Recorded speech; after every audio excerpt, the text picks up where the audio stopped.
Everyone, welcome back for another episode of A Desire to Inspire. Today, a very, very special guest actually coming to us from the jungles of Costa Rica, as you can see, at a coffee shop in the middle of the forest.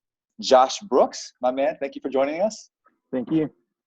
So, dude, I always like to tell everybody kind of the story about how we met. And we actually just got on the phone about a week ago, fortunately. Had an amazing conversation through the invitation to meet you from a guy who I work with, Colin. Said that he sat with you on a plane all the way out from the United States to Costa Rica and said that this guy, Josh, has the most fascinating story. And I said, okay, we all have stories. We all have stories. Some are good, some are bad. But when I talked to you last week, I was so invigorated and captivated by what you've gone through and where you come from and the life that you've lived and how you're living life today. And I couldn't help but get you on this podcast and have you share a lot of what that is. And so we're here today. So I want to thank you for being here, and I appreciate you for taking the time to share your message with us, because I hope that this is going to be a very impactful story for many of us. Likewise, and I'm very excited to be here. I wanted to share my story and maybe possibly help other people and all that too. Well, like I told you, you're going to be, I think when people hear your message, you're going to change a lot of lives. And I told you this, last week, that your message is powerful. So, kind of bring us up to speed, man. You're in Costa Rica. Why are you in Costa Rica right now in the middle of the jungle? And, before we dive into all the nuts and the bolts, man, kind of give us an update. What's going on down there? Well, to start it, I came to Costa Rica after I got out of the service. Basically 2 weeks after I was released from the military, I came to Costa Rica because I read a lot about the rainforest, the jungle, and then also I was seeking more natural ways of therapy and kind of relaxation type stuff, and really wanted to disconnect from politics and government and the military. So came here 2 weeks after I got out and never came back. I've been here almost 2 full years already, and I love it. The jungle has so much interesting things to see, beautiful animals, the rivers, the waterfalls, the ocean, the beaches. It's beautiful here. Amazing. And the people are very humble and very friendly. Good. And so we talked about this last week. You're born in the United States in Pennsylvania. You had some thoughts about life growing up here versus there, and then kind of led you into the military. So can you kind of talk to me about that road as well? Sure. So I was 18 years old. I had always painted and drawn my whole life. I was looking to go to art school, but I was concerned about that one day I'd wake up and my hobby or my passion would have become a job. I never wanted to lose that desire to paint and draw. So instead of going to art school, I joined the service. Took a job called Port Observer. It's a 13 Foxtrot MOS identifier.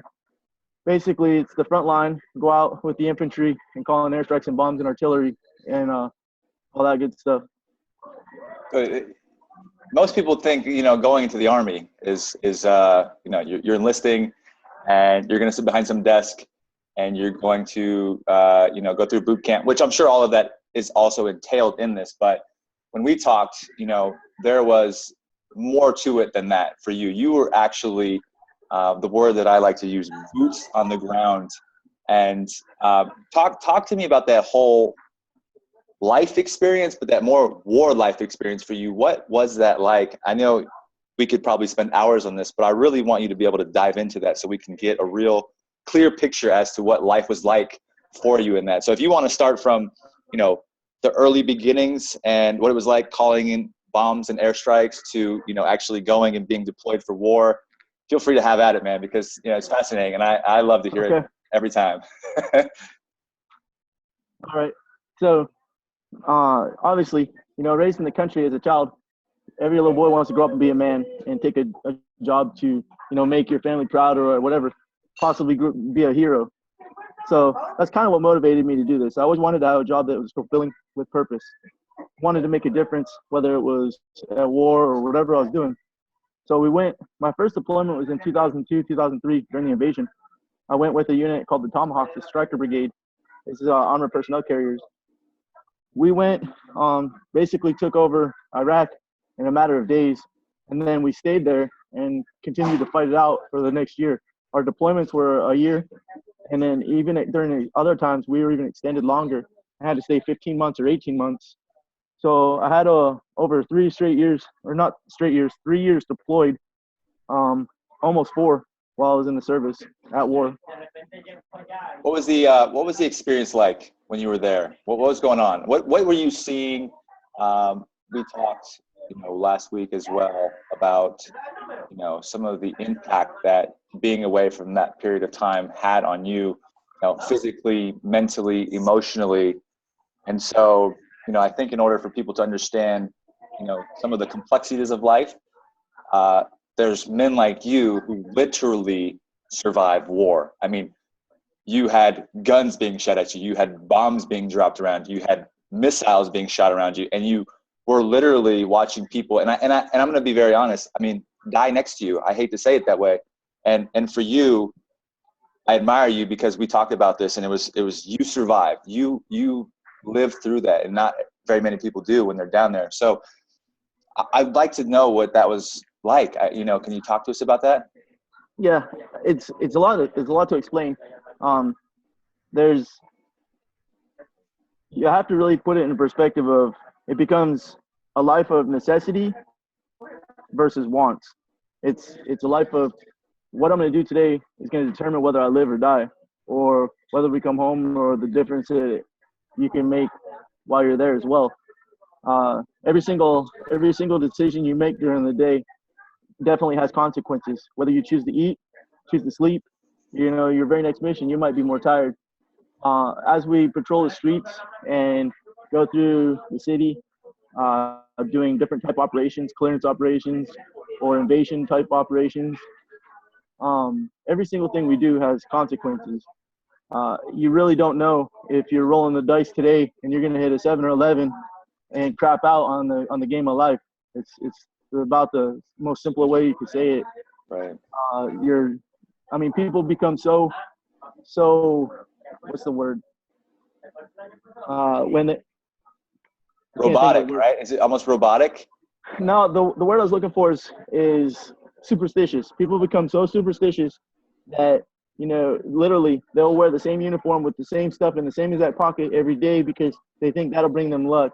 Other people become clairvoyant. You really become numb to what you're seeing every day, from the death of people, the death of your friends, the catastrophic destruction of war. The war is just this horrible thing. It's unimaginable.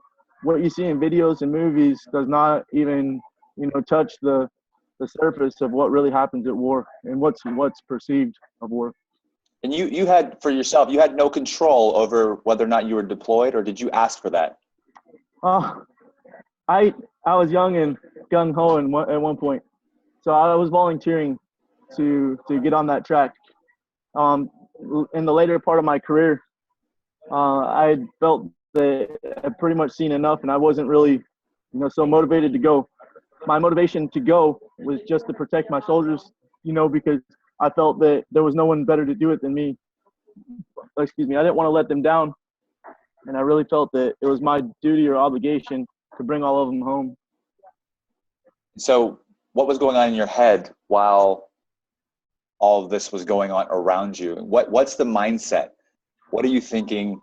And what's the goal when you're there? I know you guys have focused commands, and you guys have strategic operations that you're fulfilling.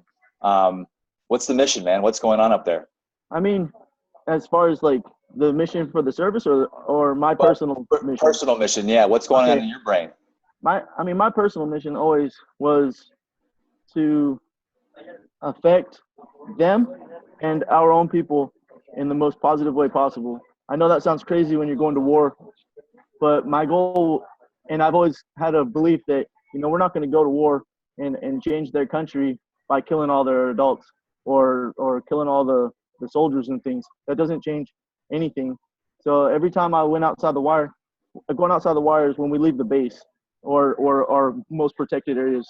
So we call that going outside the wire. Anytime I went outside the wire, my goal always was to try to teach the children that we're here for a good reason, that we're not just the devil, that I can't think of the word that they use, but basically that we're not the reason that they need to martyr just to kill us to go to heaven and things like that.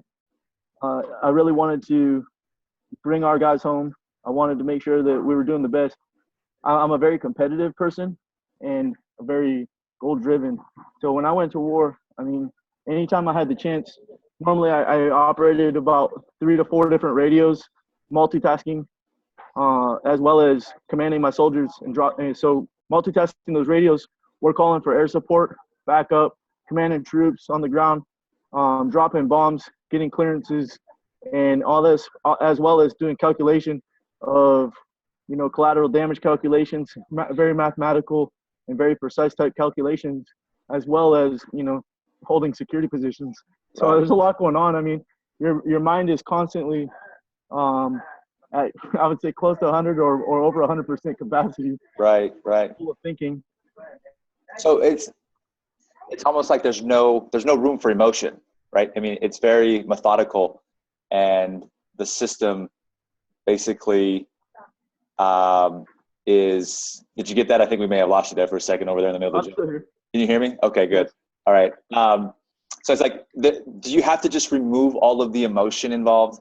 Because if I was fighting, I mean, the only thing I could think about was losing myself, and then my family, my loved ones, my friends, and that would be terrifying. I don't know if I could actually move forward, and that's why I'm so enlightened by this. Like, it's why I'm so intrigued by meeting somebody who just, against all odds, was like, I've got a job to do, and I'm going to do that. And I really want people to understand that. Okay.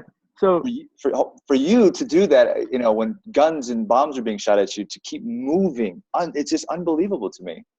I mean, I absolutely think that the best explanation for it is the same that they use for police, firefighters, and nurses, is where you become a little bit disconnected to what you're actually seeing, so that you can make more clear, calm decisions more precisely. The way I kind of describe it too. So once you're disconnected and you're able to do your job, so someone like myself, I'm very, very goal oriented and motivated.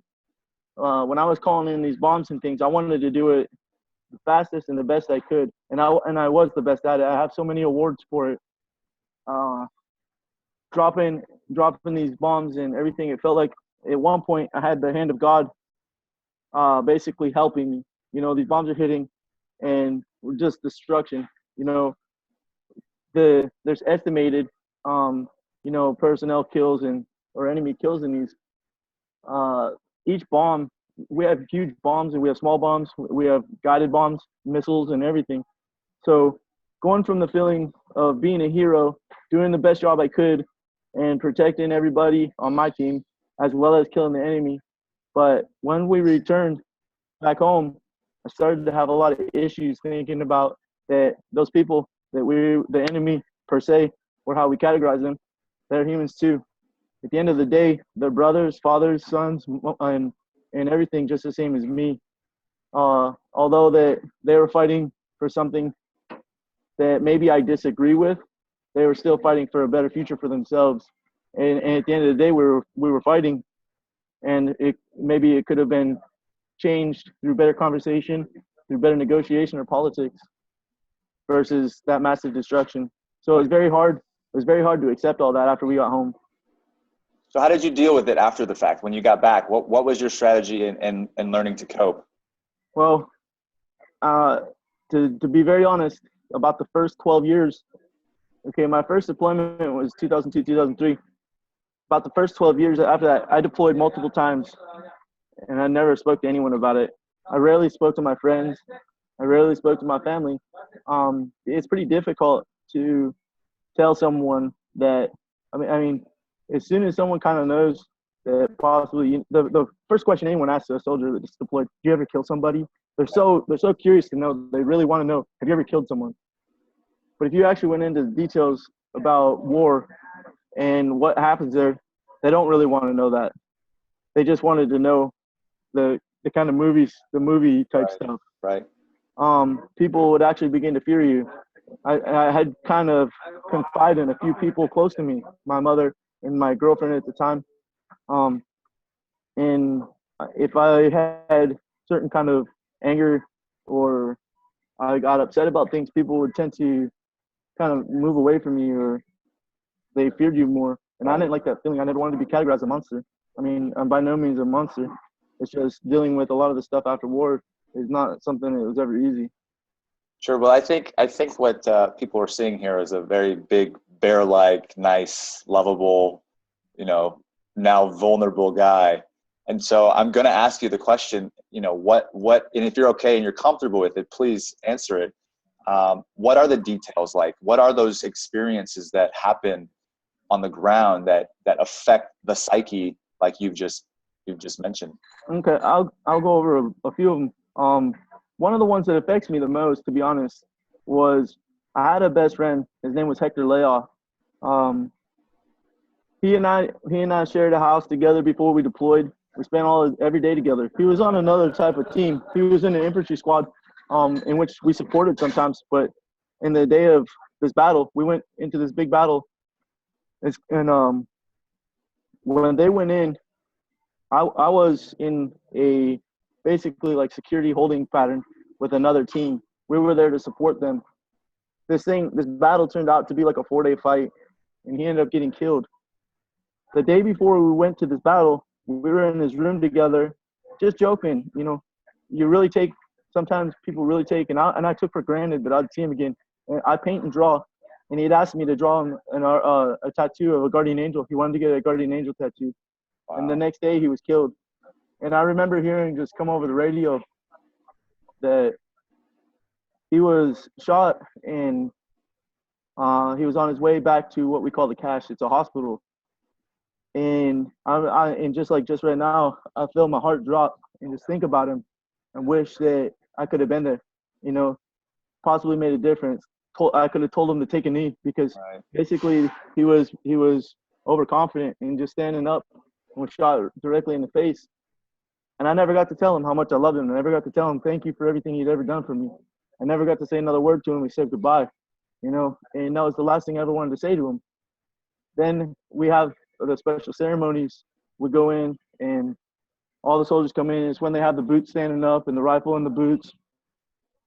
And we do our final respects while we're at war. We don't have a chance to actually stop what we're doing and, do a beautiful ceremony like at home and get to see the family. We don't get to come home and say goodbye to his family.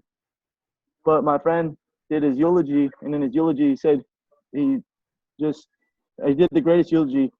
And I think that probably is one of the hardest things to say, is all the good things about a friend that you wanted to talk to before they were gone.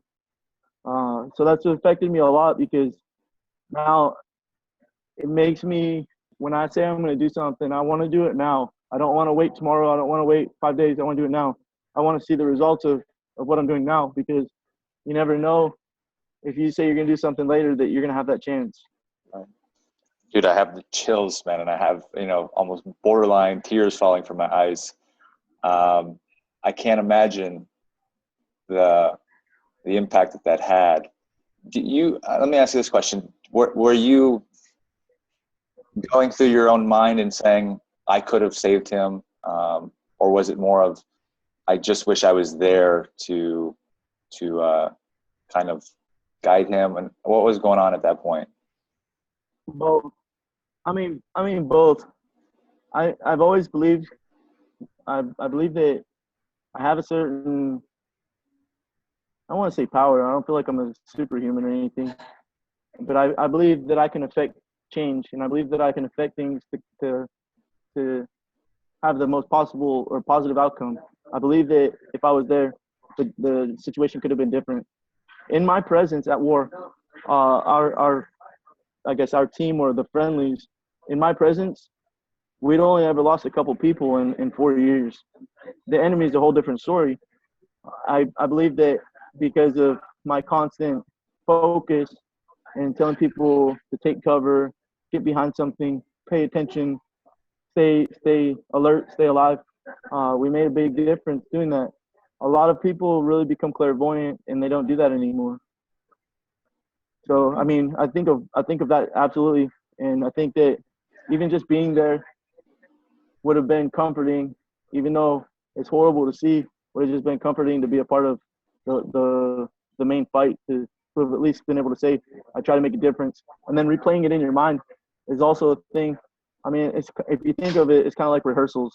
If you were going to go to football practice or soccer practice, they go through rehearsals. These guys go back and they think of how they're going to kick the ball. Your body functions and your instinct functions off your mind.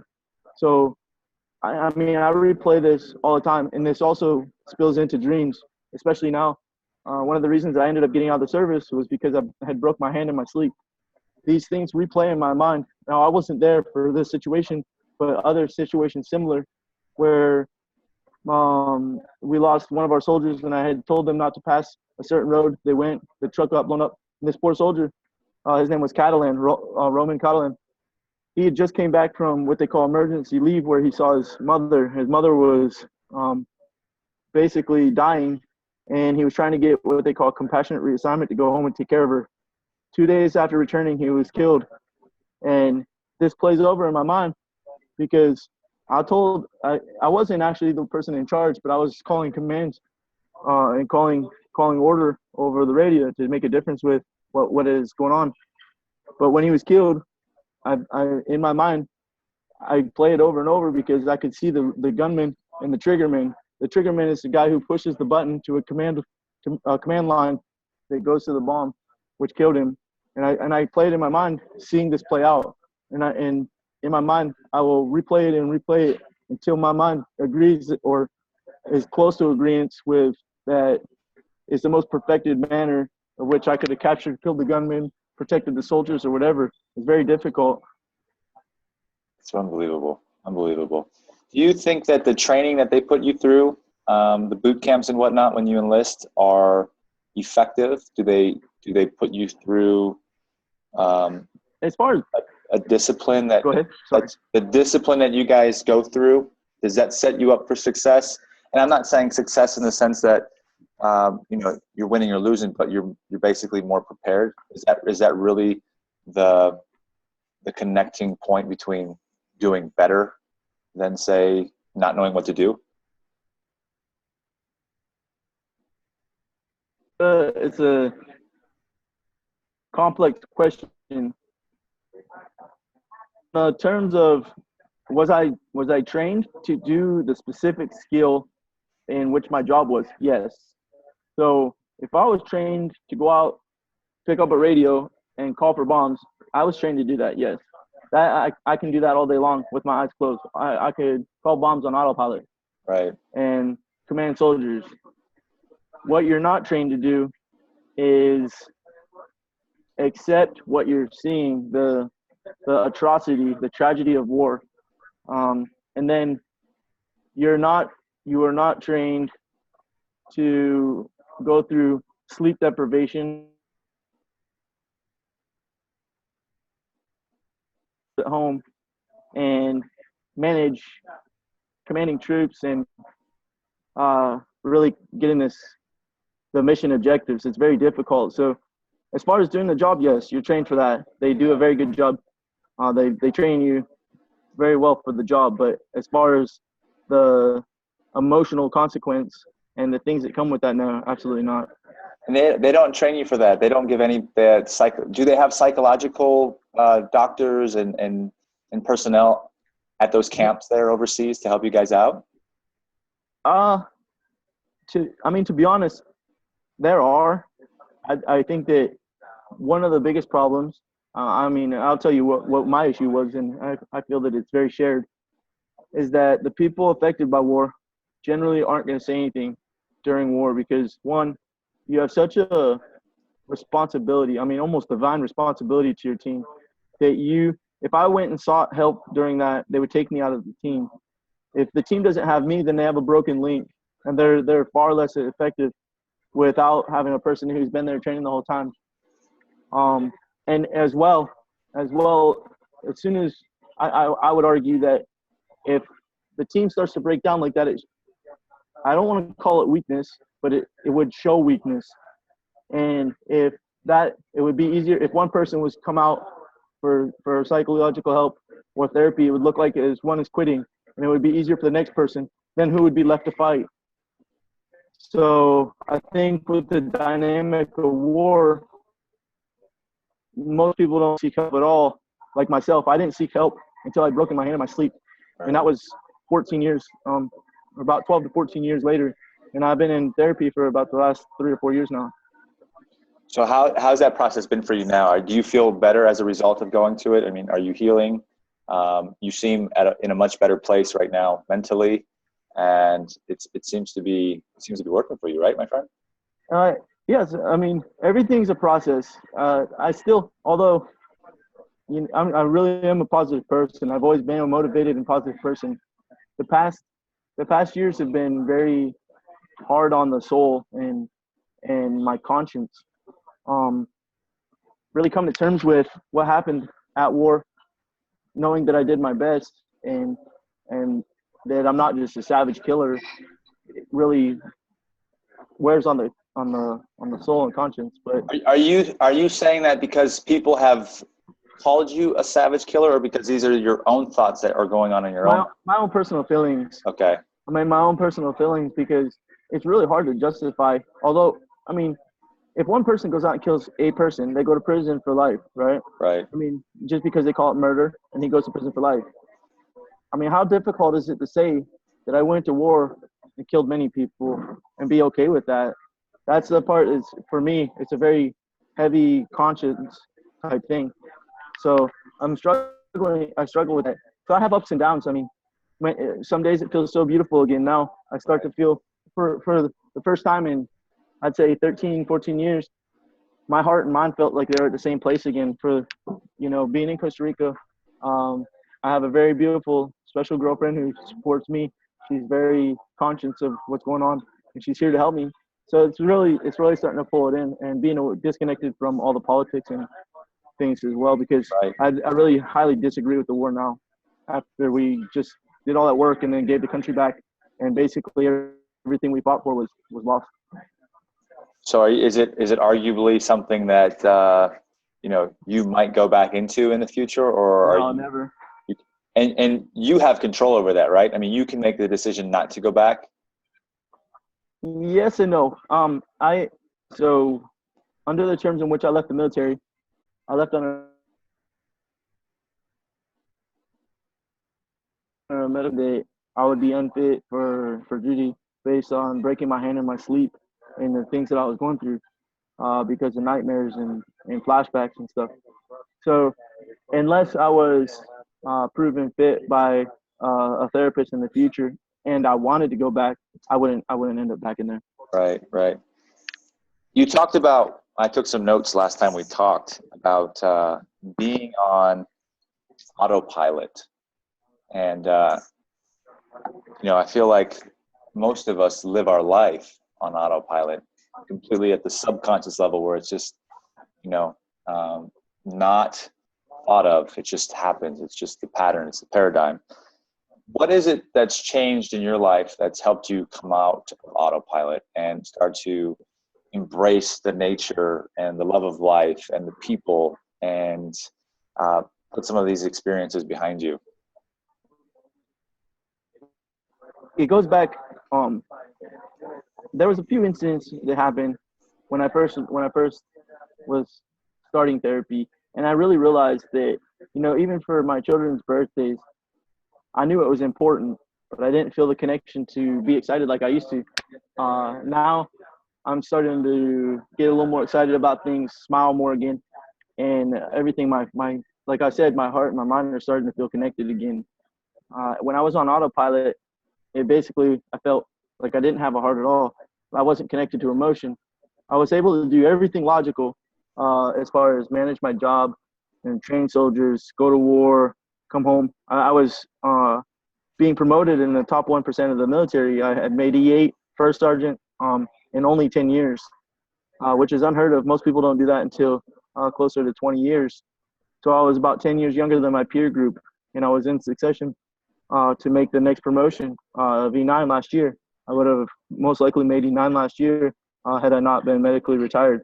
So the autopilot, I mean, literally I could operate at full capacity minus emotion. Right. And it was very disturbing. I went through a lot of different type of therapy the last about 4 or 5 years, we had a very dynamic program. It's pretty new to the military. They're finally starting to acknowledge that the soldiers coming home from war are having these issues. So they're starting to connect the dots on therapy, and they had massage therapy, they have art therapy, Reiki therapy, bioneurofeedback, and all of these different things. So you can actually see how your emotions act, how you breathe when you're starting to feel anxiety or anger or aggression, your fight or flight syndrome. You can really start to understand yourself better by seeing it almost virtually, or it's live, but virtually as well. You can see it, different things, uh, as well as I believe you have to have the want to change. Right. I mean, and I believe that 100%. I believe that for a while that I was stuck in suffering because I felt guilty. And a lot of people will talk about this, and it's like, almost like survivor guilt. Like, why did I survive and not my friends? Or how come I came home and not them? Or, sometimes I even feel like obligated to have a good time just because they're not here. And they would never want that. So, coming to terms with acceptance of basically, I'm here. I'm fortunate. I'm Yeah. lucky. I Yeah. need the Yeah. acceptance. I need to Right. have a good time, and really put your best foot forward again, Love that. versus feeling Yeah. that sorrow and sympathy.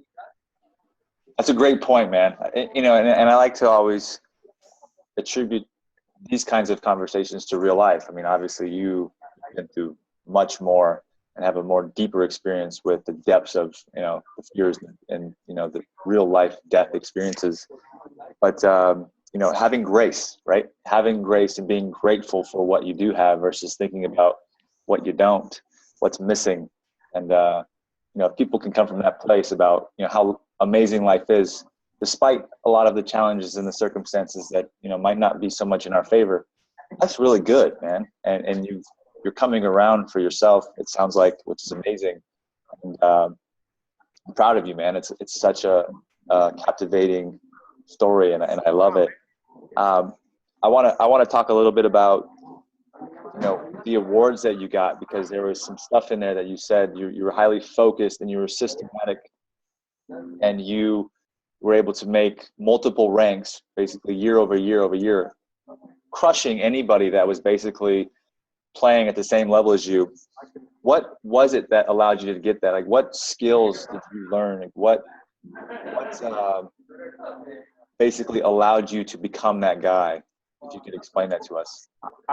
I think it started when I was a child. I mean, I was the little boy who ran down the street and literally knocked on everybody's door, and I was the one who rounded up all the children to play football with me. Basically, the leader of the pack. Like, Right. I mean, I wanted to not so much be in charge, but I wanted to herd the cattle. I wanted to make happen what I wanted to happen, and uh,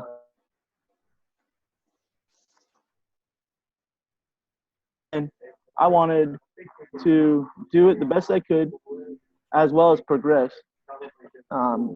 Training, what one of my training philosophies always was, if I can teach the person or people below me to do what I'm doing and better, that enables me to have more free time to search bigger options, or to see the bigger picture more, and give me more free time to progress as well. So I've always wanted to train the soldiers or people below me to do what I'm doing and better, and had a small, we call it small group, but the focus is your primary leaders 1 and 2 levels below you. So there's a leadership philosophy training them to manage the big group, but to have a very strong leadership training philosophy is what led that. I also believe that coming from a point of acceptance and understanding people, I I never was a person who was closed-minded. You know, I accept anybody for who they are. It doesn't matter to me if you're of any color, culture, or whatever, way you could segregate somebody. Um, and to be like that, when you accept someone and you're not closed-minded, people will work for you. You give them a purpose and direction, and they're going to be motivated. They find that motivation, and they're also more loyal. So to have that acceptance and to understand people, to push them for success or excellence, they'll work a lot harder for you. Let me ask you this question. What kind of person decides to go to war? I mean, what kind of person says, I want to go to the army? Define this person for me. I mean, I can only speak for myself. I really don't know. I don't know about everyone else. Tell me what it is for you then. I mean, like I said, when I was a child, I was raised on a farm. So being raised on a farm, I mean, ever since I was a kid, anything I ate, they told me I had to eat this and it would put hair on my chest. Well, I never got hair on my chest, but I was at least called a man.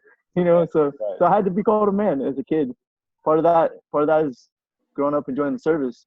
So when I joined the service and went to war, for me it was part of being the best man that I could be. Whether I was going to be a hero, whether I'd be defined by my service or be defined as a father, whatever I did was going to define the type of man I was. So that's why I left. Who had more influence on you as a child? Was it your mom, your dad? Can you tell me what that dynamic was like growing up? I've never even met my father. Never even seen him. Wow. So I'd only had a mother. I had a stepfather as a child. So he as far as the man things, he was a very strong influence on the need to be a man. I mean, pretty much anything I did as a kid was never good enough for him. So I always had to prove myself as a child.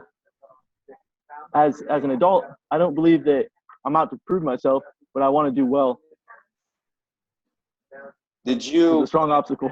Did you ever ask yourself, is this the right decision, or should I be doing something else, or what are the other possibilities for me to become a man and get the hair on my chest, so to say, aside from joining the army? Once I was in, to be honest, no. Okay. When I finally got in, I never questioned it because I loved a lot of what I was doing. I felt very passionate about it all the way until my last couple years in the service. Once I ran into some very strong roadblocks with my personal issues, that's when I started to struggle. But that whole time that I was in, no, I felt that it was my purpose. I felt that I was doing exactly what I was chosen to do. I mean, I lived, eat, sleep, and bled soldier.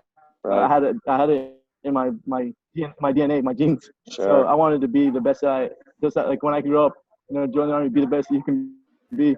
Yeah, right. And before they changed the motto and stuff. So I had it in my blood. And I did love it. I was competing in the top 1%. They would always put on my evaluation reports, select above all else and, promote ahead of all of his peers or promote now. So I loved it. And I loved going to all the different schools, the adrenaline, jumping out of planes and helicopters, going to the special operations schools. I was in the first special forces for some time, and I really got to go to some amazing schools as far as different type of weapons training and development, weapons operations, counterintelligence. It's really interesting. I still like it. I just don't like war. I don't want to have anything to do with killing people or I was going to ask you that too. It's like, do you miss it? Do you wish that you could do some things that were in the army, but not necessarily fighting the battles? I mean, absolutely. There's things that I miss. The camaraderie is amazing.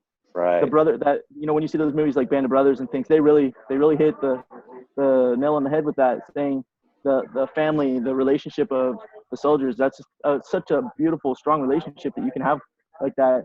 And these people, I mean, even to today, after being out of the service for 3 years, soldiers contact me just to say thank you for being such a good leader, to tell me, I couldn't have, or just to share their success stories. They call me just to tell me, hey, man, Brooks, guess what? I got promoted today. That's I wish you were here at my promotion. I wanted to contact you earlier, but, I finally found your information and things and just to tell you that you were an impact in their life, that kind of stuff, that's the whole reason I was serving. Right. I never was serving so much for myself. And that's another thing that I attribute to my success. I wanted to see other people successful. Everything I was doing, it made me feel better. The more successful my team or the people around me were, it made me feel better. I like that feeling. It's great, man. It totally resonates now. It's in your soul and in your spirit. I can see it. I can smell it. I can see the aura around your body right now in the camera. Let me ask you this question. You bring up like these special ops, and I want to kind of go back to this thing because we talked about the movie American Sniper as well, and there is I think a noticeable difference between what people see in the movies, and you just referenced Band of Brothers as well, which is a great reference and a great part of understanding what the brotherhood is like. And for people that have been to war, they probably would get this. For people that have been in the army, they would get this. But for the people like me who didn't and who don't know and never been to that point, what can you tell us about what they show us in the movies versus what it's really like in real life, and how we can better understand that? In this movie, especially American Sniper, I would actually say that this movie started to touch on showing some of the more horrific things that happen at war, where he was faced with the decision to shoot that child or the boy with the RPG. Right. The issue is it's the same as if we would discuss domestication of animals. Before the Asian cultures ate dogs, and now they're starting to change that because of domestication, because what people believe in and how we feel about that. When you're at war and you see a 12-year-old boy with a weapon, we're thinking he's a child because in our mind, you're not a man until you're 18, right, plus or minus, right? In their country and their culture, they're raising their children to be a man at such young ages. So it's very difficult to make those choices. It's not as easy as shooting a guy who's 40 years old. I mean, don't get me wrong, it's never easy to shoot anyone. But to make those decisions when in your mind you're seeing a child with a gun, I mean, it's very, very difficult. So they start to show that stuff. And they even show that one scene where they call that guy the butcher and he's going to cut off the hand. That is a start to the atrocity, the horrible things that you could see. We had found torture camps and torture rooms, and even heard stories. I'll go into the torture chambers first. We were doing clearance operations in which we had to go. This was during the surge in 2006, 2007, and we were going house to house. We were literally going in to find weapons, bombs, and anything we could find, as well as to find any type of leadership of the basically militias or sectarian groups that were causing more violence and division. While we were doing this, we would find these chambers, and in the chambers you see things that are absolutely unthinkable. I mean, I was raised on a farm, and butchering animals was hard enough to see. And these are animals that they're not even like friendly; they're just animals to eat, and that's hard enough to see. But going to a torture chamber and to see humans tortured and cut apart and rotting to death and not even dead yet, and just in misery and suffering is horrendous. When I was in therapy, I had to explain basically what they call my impact trauma, and that's one of the ones that affects you the most just because of how horrible it was to see. And one of mine was specifically related to the chambers. Then when we saw this torture chamber, there was a pregnant woman with her head cut off, and it had a dog's head sewn on her body. I mean, in any disgusting horror movie, I've never seen something like that. I could never even think of something like that myself. I'm absolutely not wired that way. And to see that really just makes you think or question how disgusting or how horrible can someone actually be, or how can they exist like this? Right. And she even had her stomach was cut all the way down, and the baby was removed and thrown against, like, you could just see it thrown over on the side, like not against the wall, but thrown just on the side, like to make sure that it wasn't gonna see the future as well. In the same chamber, there was people who were rotting to death. They were shot in the legs, and at this point they had already started gangrene and rotting to death. They hadn't died yet, but most likely they died after that. You know, we took them back to the hospitals and things so that they could try to be rehabilitated, but you never know. As well as we had been working with this Kurdish man who was taken in a concentration camp by Saddam in the first part of the war. And when he was in his concentration camp, he was basically confined to a cell that was just big enough for him to fit in. He could not sit down. So basically, like, imagine if you try to fall asleep at night and your body just goes limp. Imagine the pains that you would feel until you were so decrepit. And instead of letting him die, they would revive him just enough so that they could torture him longer. And he was in this camp for 2 years, as well as being castrated. These kind of stories are real. This isn't something that somebody just makes up.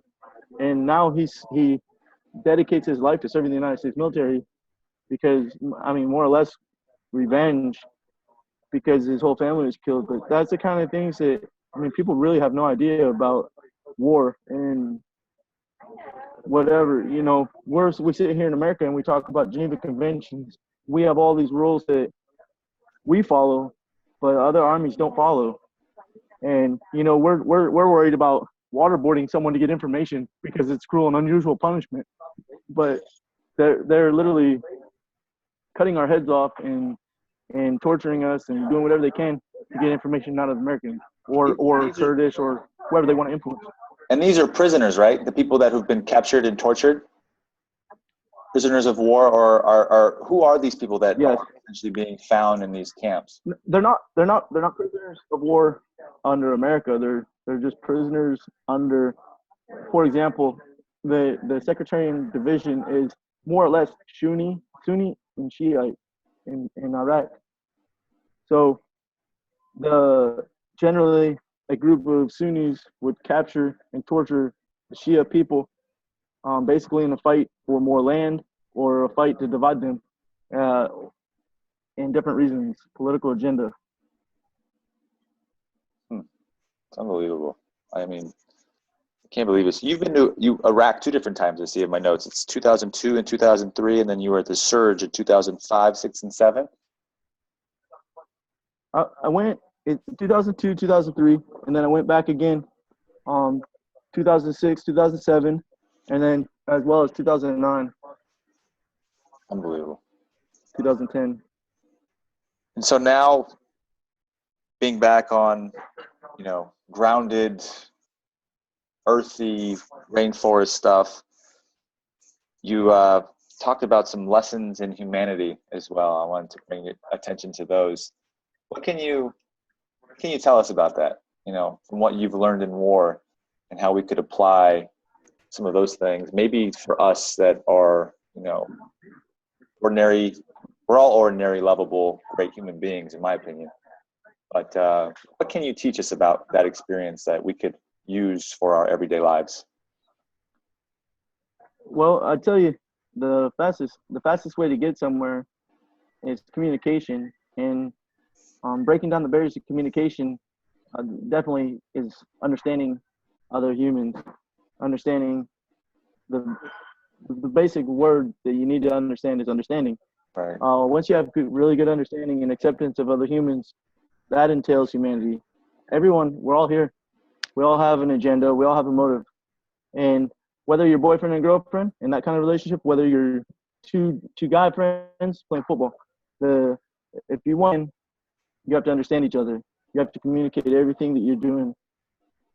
So that is putting aside any kind of different beliefs you have. As you said earlier, maybe because you're Colombian and I'm American, it would be easy to say, well, you support the Colombian football team and I'm a American soccer football, and I don't want to be your friend because you have a different team. People categorize each other that quickly over a soccer team, or you see ignorant posts on Facebook just because of the Steelers and the Cowboys. Right. People divide very quickly. Once you break down those barriers of division, you get back to the general concept of humanity. It doesn't matter what religion we come from. It doesn't matter what color. I went to Korea. I lived in Korea 2 years. I went to Iraq, where their culture is 100% different than mine. I've been to China. I live in Costa Rica now under a whole different culture. I was raised in the backwoods of Pennsylvania in a very all-white, non-integrated place. But being able to accept everyone for just, I mean, I don't have to say because a person comes from the backwoods and maybe they're closed-minded. I don't have to call them a racist. I don't have to label them. I can just accept them. I don't have to agree with their views. But being able to accept that, you can move forward faster because you can communicate, you can meet on common ground, and you can go from there. Yeah, and I couldn't agree with you more on that. I love your point of view there, and in fact, probably one of the most important things that I stress over and over when I have conversations with people about not denying themselves the privilege of human interaction.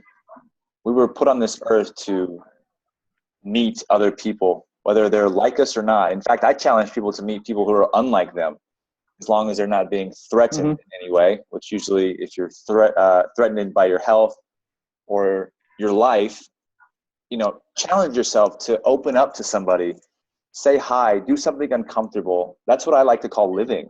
And there's so many cases where, you'll try to reach out to somebody randomly on the street and they zoom right by you. And you just think to yourself, what's going on in their head? But like you said, you can't blame them for anything. In fact, it's not their fault. It's just they don't know any better. There needs to be some education on how to embrace what life really is. And I think hearing your story really helps drive that concept home. And I kind of want to tell you. Go ahead, man. Oh, sorry. I just wanted to jump in real quick. Exactly what you're saying is what started this conversation, because of, just meeting someone you didn't know, or meeting someone. I was on a plane and I met Colin. Right. And, I could have been that person who just put in my headphones and went to sleep. Right. Instead, I was interested in talking to Colin and Chris. From one conversation leads to another conversation. And you never know. You can't see the future, but so you never know what dots that's going to connect, what bridges you're going to build, and connections. So you never know. Yeah, you should always without that positivity. You could end up sitting in the same place forever. Right. Totally, man. And then look, after this, we're planning on getting together in Costa Rica, maybe Colombia, maybe in San Diego. We talked about. So that's a natural concept that I'm sure we both hope people will understand. Meet more people. Don't just live in the circle of your friends and your comfort zone, because that's great and they're supportive and they're there for you. You'll really grow into a new person and challenge yourself in life when you go out and you become interested in other people, because then when you become interested in other people, they'll find you interesting. Right. And when you're interesting, that's awesome. People want what you have, whether it's a compliment or a thing, whatever that might be, but you find yourself in some amazing positions when you do that. So absolutely. It's so great, man. It's so good. So let's kind of shift gears. You're back in Costa Rica. I love the next thing that I'm going to bring up, because part of the conversation that Colin and I had as well about you was that you're writing a book.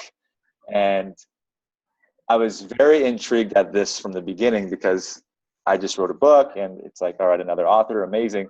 But you took yours to another level. You are an excellent, I can't even explain, drawer, an artist on top of that. So I want you to talk to me about what's going on with that project and kind of what your vision is and what you hope to make of it. Okay, so to start, just a little background on that. The book is lessons that I learned in the service, as well as being a father. For me, I believe that if I wanted to change the future, it's not going to be by teaching Manny Patrick and Colin and all the other men and women of the world. Right. Don't get me wrong, you can make a difference, but if you want to change the future, you have to do it through the children. Right. The children are they're sponges. Children are sponges. They're gonna take in the information, be excited to learn it, and take that even further. Right. Adults, we're much more.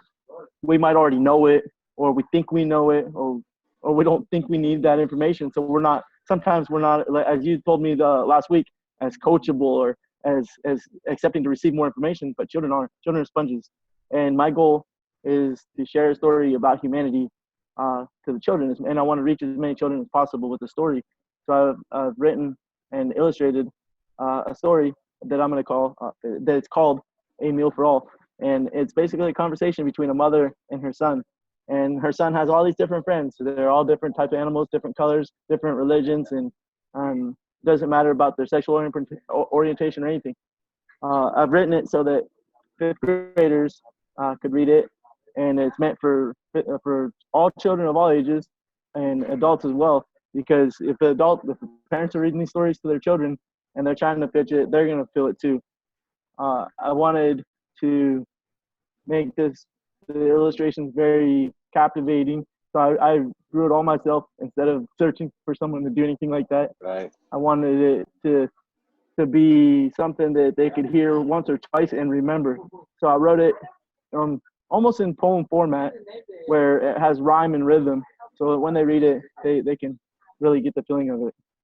That's great, dude. That's great. And I told you that, you know, you can make a huge difference in the world.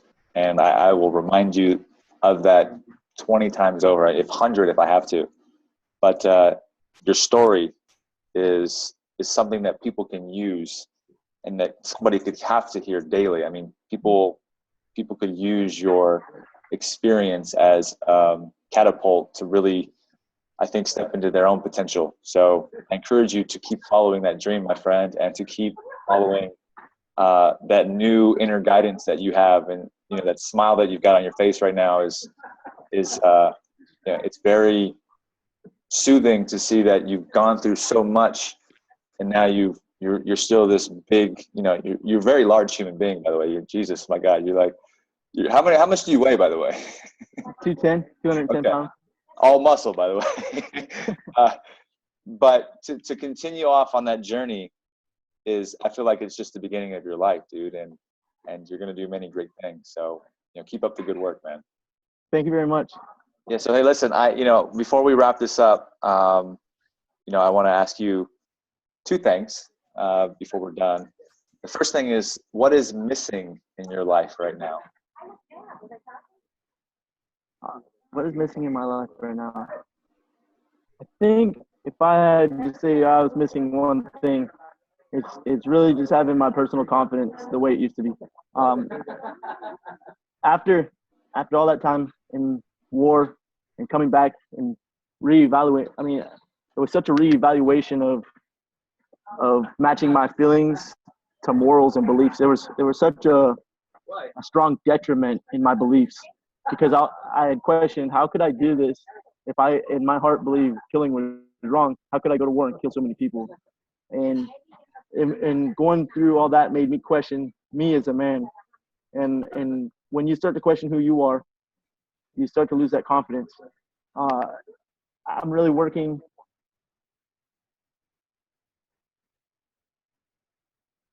I've been writing daily. You know, what am I good at? What am I doing? Why am I doing this? And things. So thinking about that, I'm really trying to get back on that right path to feel, you know, I'm Josh, man. I'm a leader. I'm a natural born leader at that. I'm here to make a difference. My goal is to help people. My goal is to change the world. You know, I don't want to be the person who's sitting in my room no more, you know, for like the last couple of years where I didn't really get out too much. I would go out when I felt good, but not when I didn't. I want to challenge myself to get back out and feel that confidence again, and to push myself even when I don't feel it. Sure. You're going to do amazing, man. Amazing. So I want to acknowledge you, bro, for all of your service and for all of your effort and for your courage and demonstrating honest leadership qualities that I think are unbelievable, you know, applicable skills in life that the non-war person can listen to and take and decide to use for themselves. An extreme act of bravery, my friend. I mean, I can't even tell you. Listen, I honestly want to spend another 4 hours on this, and I would really dig deep and deeper, and I'm more than happy to do a future one. But I think that this journey of yours is just starting, because now you're tapping into your emotional potential, and you know, you're coming from your heart now, and you're going to combine what you're doing with your heart with the technical stuff that you've learned in being in the service. And I don't even know if a train can stop you, man. I think you'd hulk it real quick and just shoulder up and stop it in its tracks. So I'm excited for that. And I want to thank you for everything that you've done for this country, and, you know, for being a true example for the people that count on you, and that, you know, here working hard as well. We all love you, man. We really do. It was always my honor. And I served with honor, and it was my pleasure. Keep up the good work, dude. So the final question is, what's your one message of inspiration? My one message of inspiration. Mm-hmm. That's a difficult one. That's such a long answer. Yeah, dude. It's sometimes it stumps people. Sometimes they got it. Don't worry. There's no pressure. I'll just give this. And my one message of inspiration is You know, just because you're driving down the road and there's a tree across the road, don't stop there. You know, find a way to overcome your obstacles. Don't quit. Don't take no for an answer. I mean, you have a goal for a reason. If you were just driving down the road, just driving down the road, then maybe you need to make goals. But if once you have your goal, don't take no for an answer. Overcome your obstacles and keep driving on. And I love that coming from you too, because again, setting the example. I don't care if you have, not you specific, I'm talking about in general. I'm speaking out loud here. If there's a fear, if there's an objection, if there's a roadblock, when you think about that and you hear this man's story who's sitting across from me, Josh, about being in war and fighting with everything basically that nobody could ever imagine, and assuming that the risk is the risk and there's no reward. But the hero story is, I survived. You survived, literally, my man. And people, there will be challenges in your life. There will be some difficulties. Life is tough sometimes, but just remind yourself that it can get better. And this man has by far defined that. And golly, man, I'm just so touched and so moved by what you've got going on and what you've done. And so, so happy that you joined me today. I'm so blessed that we're now friends and that we, get to continue this relationship. There's so much more to it. And anything I can do to help you with your book when it launches, let me know. I'm sure a lot of people are going to love that. I'm sure the kids are going to be highly influenced, and, slowly but surely, we're going to see you on the big stage, traveling the world, or whatever it is that you find yourself doing to make that difference. So looking forward to that, my friend. All right. So keep up the good work, dude. Thank you very much. You got it, man. It's been a pleasure.